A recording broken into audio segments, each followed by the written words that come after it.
నమస్కారం గురుగారు. నమస్కారం అమ్మా. Rheumatoid arthritis auto immune disease అంటారు. అవునమ్మా. అది ఎన్ని రకాలు? ఎన్ని రకాలు అంటే ఆటో ఇమ్యూన్లో 3 రకాలు ఉంటాయమ్మా.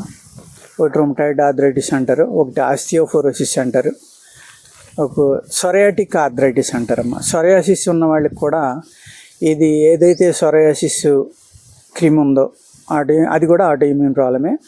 అది బోన్స్ని కూడా ఎఫెక్ట్ అవ్వడం మొదలుపెట్టాక అది సొరయాటిక్ ఆర్థరైటిస్ అంటారమ్మా. ఆటో ఇమ్యూన్ 3 కూడా ఆటో ఇమ్యూన్లోకి వస్తాయి. ఆస్టియోపోరోసిస్ అన్నది ఏమవుతుందంటే బోన్లో ఉన్న మెటల్స్, ధాతువులు అంటాం మేము ఆయుర్వేదంలో, ఆ ధాతువులు తగ్గిపోయి బోన్స్ మెత్తబడిపోతాయమ్మా. నడుస్తూ ఉండగా విరిగిపోవడం, ఏదైనా చిన్న దెబ్బ తగిలినా కూడా బోన్ అక్కడ ముక్కల కింద విరిగిపోవడం, ఇటువంటివి జరుగుతూ ఉంటాయి అన్నమాట.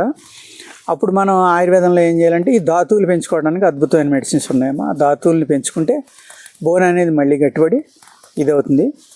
అదేవిధంగా ఆర్థరైటిస్ ఏదైతే ఉందో రుమటైడ్ ఆర్థరైటిస్ అది ఆటో ఇమ్యూన్ ప్రాబ్లం అమ్మ. అది ముదిరిపోతే కనుక చేతులు కాళ్ళు వంకరలు పోవడం కానీ, ఎముకలు జాయింట్స్ జామ్ అయిపోవడం, ఫ్రీజ్ అయిపోతాయి. సపోజ్ మీకు ఎల్బో ఉంది, ఎల్బో ఇంకో ఒక్కండి అయిపోతుంది. అదేవిధంగా ఫింగర్స్ ఉన్నాయమ్మా, ఫింగర్స్ వంకరలు అయిపోతాయి అన్నమాట. రకరకాలుగా వంకర అయిపోతాయి. మీకు అది మళ్ళీ ఓపెన్ అవ్వటం ఉండదు, భయంకరమైన పెయిన్ ఉంటుంది. అందుచేత ఏంటంటే ఈ 3 కూడా 3 రకాలు ఉంటాయమ్మా. ఆల్మోస్ట్ ఈ 3 వాటిని కూడా ఆటో ఇమ్యూన్ బోన్స్కి సంబంధించిన ప్రాబ్లంగానే ఆయుర్వేదంలో మేము చెప్తాము. సో ఈ రుమటైడ్ ఆర్థరైటిస్కి ఏమన్నా వ్యాయామాలు చేస్తే మంచిదంటారా? అంటే ఎనీ డిసీజ్ అమ్మా, ఏ ప్రాబ్లం ఉన్నా సరే బాడీలో ప్రాణాయామం అనేది అద్భుతంగా పనిచేస్తుందమ్మా.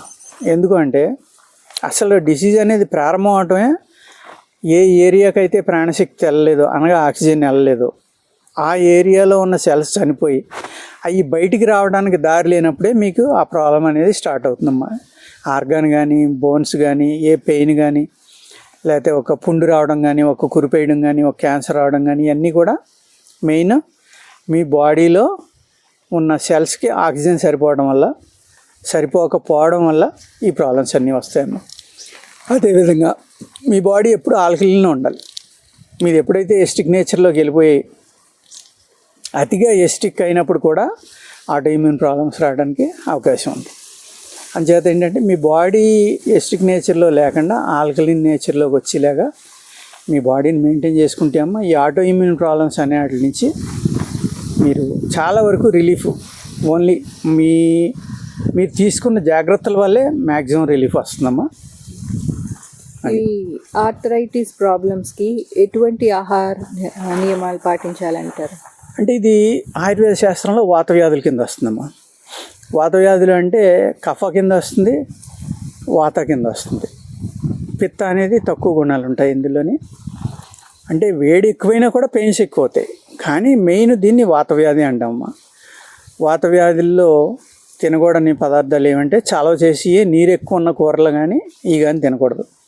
ఆ నీరు ఎక్కువ ఉన్న ఏమో సొరకాయ, ఆనపకాయ అంటాం కదా, దోసకాయ, అదేవిధంగా బీరకాయ, పెసరపప్పు, ఇటువంటివి అన్నమాట. అంటే పెసరపప్పు చలవ కాబట్టి వాత పదార్థం అంటాం మేము దాన్ని. అలాగే ఇప్పుడు మనం వేసుకున్న మందుని బట్టి పచ్యం ఉంటుందమ్మా. మనం ఇచ్చిన మూలికని బట్టి కానీ భస్మాలు బట్టి వీటి మీద పచ్యం ఆధారపడి ఉంటుందన్నమాట. అప్పుడు కొంతమందికి చింతపండు తినొద్దు అంటామమ్మా. చింతపండు అనేది ఎప్పుడూ మంచిది కాదు. అదే 1 సంవత్సరం దాటిన చింతపండు అయితే అమృతం అమ్మ, కొత్త చింతపండు అయితే విషం. ఆ సంవత్సరం దాటిన చింతపండు అయితే దానికి పచ్యమే లేదు, ఎప్పుడైనా ఎవరైనా తినొచ్చు. ఆ విధమైన జాగ్రత్తలు ఇందులో ఆహారం విషయంలో మట్టుకి ఆ చలవ చేసి తినకూడదమ్మా. ఆనపకాయ, దోసకాయ, పెసరపప్పు, బీరకాయ ఇలాంటి వాటర్ ఎక్కువ ఉన్న వస్తువులు అన్నమాట, అవి తినకూడదు. మా ప్రేక్షకులు సమస్యలకి మంచి సమాధానం ఇచ్చారండి. నమస్కారం. నమస్కారం అమ్మా.